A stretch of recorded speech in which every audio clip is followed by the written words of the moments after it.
Hey friends, have you ever wondered why we don't float off into space? Why do we come back down after every jump? It's because of gravity, an invisible force that pulls everything back to Earth. The story of gravity begins with Isaac Newton, a famous scientist from about 300 years ago. You may have heard this. Newton saw an apple fall from a tree and thought, why did the apple fall down and not go up? That's when he realized that a force was pulling the apple down. He called it gravity. But here's something even cooler.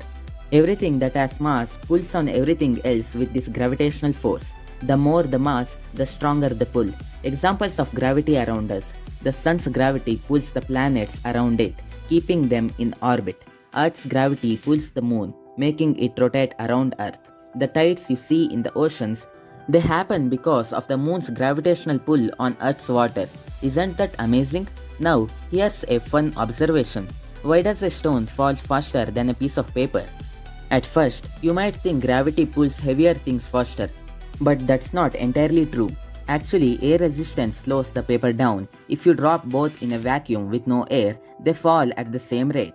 But on Earth, it looked like heavier things fall faster because air pushes lighter things like paper more easily. Did you know that the moon's gravity is only 1 by 6 of Earth's gravity? So, if you weigh 60 kg on Earth, you would weigh just 10 kg on the moon. Can you imagine how high you could jump there? So, next time you see the tides in the ocean or things falling on the ground, you will know gravity is at work. Pretty cool, right? An invisible force shaping the universe, planets, oceans, and even your jump. Thanks for watching. Like, share, and subscribe for more. See you in the next video.